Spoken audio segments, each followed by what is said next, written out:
అక్రమ బెట్టింగ్ కు సంబంధించిన మనీ లాండరింగ్ కేసులో కర్ణాటక కాంగ్రెస్ ఎమ్మెల్యే కేసీ వీరేంద్ర పప్పిని ఈడీ అరెస్టు చేసింది. క్యాసినో కోసం భూమి లీజుకు తీసుకునేందుకు సిక్కిం రాజధాని గ్యాంగ్టక్కు వెళ్లిన ఆయనను అక్కడే అరెస్ట్ చేసి మెజిస్ట్రేట్ ముందు హాజరుపరిచింది.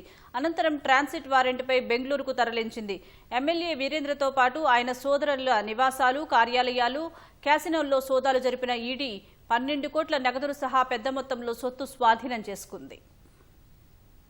కర్ణాటక చిత్రదుర్గ కాంగ్రెస్ ఎమ్మెల్యే కేసీ వీరేంద్ర పప్పిని ఈడీ అరెస్టు చేసింది. అక్రమ బెట్టింగ్ కు సంబంధించిన మనీ లాండరింగ్ కేసులో సిక్కిం రాజధాని గ్యాంగ్టక్ లో ఆయనను అరెస్టు చేసింది. అనంతరం మెజిస్ట్రేట్ ముందు హాజరుపరచగా ట్రాన్సిట్ వారెంట్ జారీ చేశారు. ఆయనను బెంగళూరుకు తరలించారు.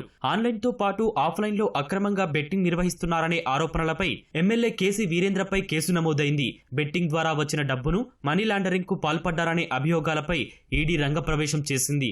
బెంగళూరు, చిత్రదుర్గ, హుబ్లీ, గోవా, ముంబై, జోధ్పూర్, గ్యాంగ్టక్ తదితర ప్రాంతాల్లోని ఎమ్మెల్యే వీరేంద్ర, ఆయన సోదరులకు చెందిన నివాసాలు, కార్యాలయాలు, క్యాసినోలలో అధికారులు తనిఖీలు చేశారు. 12 కోట్ల నగదు, 6 కోట్ల విలువైన బంగారం, 10 కిలోల వెండి, 4 కార్లను సీజ్ చేశారు. పలు బ్యాంకులకు చెందిన డెబిట్, క్రెడిట్ కార్డులు, 5 స్టార్ హోటళ్లకు సంబంధించిన సభ్యత్వ కార్డులను స్వాధీనం చేసుకున్నారు. 17 బ్యాంక్ అకౌంట్లు, 2 లాకర్లను స్తంభింపచేశారు. పలు ఆస్తులకు సంబంధించిన దస్త్రాలను స్వాధీనం చేసుకున్నారు.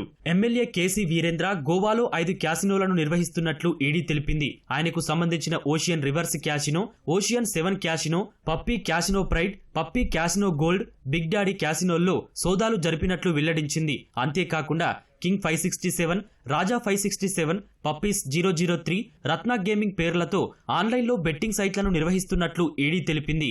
ఎమ్మెల్యే సోదరుడు కేసీ తిప్పేస్వామి దుబాయ్ నుంచి మరో 3 గేమింగ్ సైట్లను నడుపుతున్నారని వెల్లడించింది.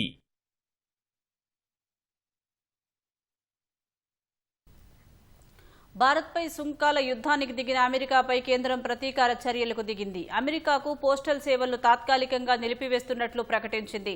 యుఎస్ కొత్త నిబంధనల కారణంగా ఆ దేశానికి వెళ్లే అన్ని రకాల పోస్టల్ వస్తువులను తాత్కాలికంగా నిలిపివేయాలని నిర్ణయించినట్లు తపాలా శాఖ వెల్లడించింది. ఆగస్టు 29 నుంచి $800 విలువైన వస్తువులపై సుంకాల మినహాయింపును ఉపసంహరించుకున్నట్లు జూలై 30న యుఎస్ ప్రభుత్వం ఎగ్జిక్యూటివ్ ఆర్డర్ జారీ చేసిన నేపథ్యంలో తపాలా శాఖ ఈ నిర్ణయం తీసుకున్నట్లు ప్రభుత్వ వర్గాలు తెలిపాయి. అయితే $100 వరకు విలువైన బహుమతి వస్తువులపై సుంకాల మినహాయింపు కొనసాగుతుందని పేర్కొన్నాయి.